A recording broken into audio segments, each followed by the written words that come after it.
हे कृष्ण गोविंद हरे मुरारे, हे नाथ नारायण वासुदेव। राधे राधे दोस्तों, सरिता ज्ञान गंगा में आप सभी का स्वागत है। आइए हम पुरुषोत्तम भगवान के चरणों में प्रणाम करते हुए पुरुषोत्तम मास महात्म्य की कथा को श्रवण करें। 31वां अध्याय। सूत जी बोले, इस प्रकार पतिव्रताओं के धर्म सुनकर नारद जी और अधिक सुनने की इच्छा से नारायण जी से बोले, हे प्रभु, आपने कांसे के संपुट दान को जो विशेष दान कहा है उसका क्या कारण है, कृपया विस्तार से कहिए। श्री नारायण जी बोले, हे नारद, एक बार यही प्रश्न पार्वती जी ने पुरुषोत्तम व्रत धारण करते समय महादेव जी से किया था कि हे कृपा निधे, व्रत समाप्ति पर कौन सा दान करना श्रेष्ठ है। यह सुनकर श्री पुरुषोत्तम भगवान का ध्यान करने के पश्चात श्री शंकर जी ने पार्वती जी से बोले, हे प्राण प्रिय, पुरुषोत्तम व्रत की पूर्ति करने के लिए कोई दान करने की सामर्थ्य ही नहीं रखता। हे पर्वत पुत्री, जो दान भगवान के प्रिय महीनों में करने को कहे गए हैं वह आजकल गौड़ रूप में हैं। इसी से पुरुषोत्तम व्रत की पूर्ति करने वाला दान कहीं भी नहीं दिखाई देता है। इसके दान की पूर्ति में संपुट दान अर्थात ब्रह्मांड का दान है। वह दान कहाँ से किया जावे। जब छोटे ही दान नहीं कर सकते, उसी ब्रह्मांड का प्रतिनिधि कांसे का संपुट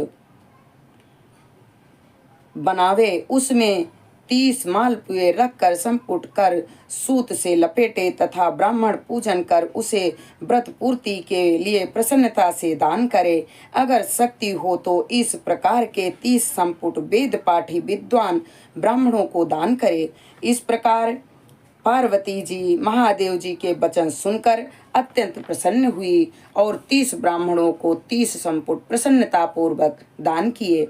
श्री सूत जी महाराज जी ने आगे कहा, हे ब्राह्मणों, श्री नारायण जी के ये वचन सुनकर नारद जी प्रणाम करके फिर बोले, मैंने इन सब कथाओं को सुनकर यह निश्चय किया है कि सब व्रत नियमों से पुरुषोत्तम मास का व्रत सर्वश्रेष्ठ है।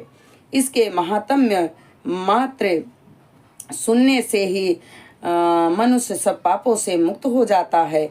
जो भक्ति पूर्वक विधि विधान से इसके व्रत नियम का पालन करे तो उसके फल का कहना ही क्या है। श्री सूत जी बोले, यह सब सुनकर श्री नारायण मौन हो गए।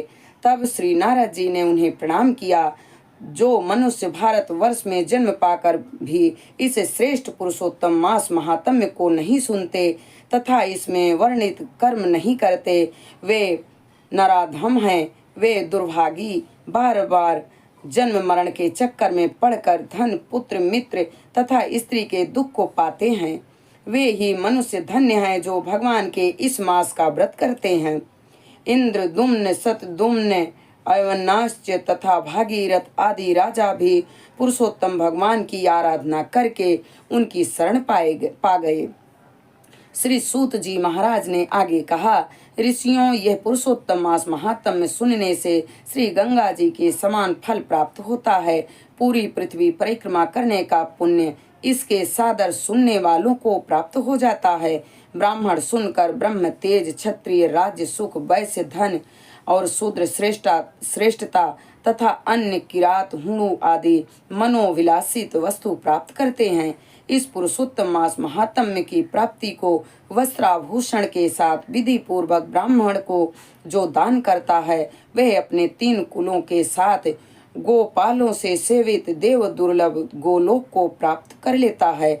जिस घर में यह ग्रंथ रत्न रखा है वह घर तीर्थ के समान है। इति श्री पुरुषोत्तम मास महात्म्य श्रवण फल कथन नाम 21वां अध्याय संपूर्ण। यहाँ पर 31वां अध्याय संपन्न हुआ। यहाँ पर पुरुषोत्तम मास की कथाएं संपन्न हुई। हम अपनी वाणी को विराम देते हैं। हरे राम राम राम हरे हरे, हरे कृष्ण कृष्ण कृष्ण हरे हरे। श्री पुरुषोत्तम भगवान के चरणों में हमारा कोटि कोटि प्रणाम स्वीकार हो। जय श्री कृष्ण।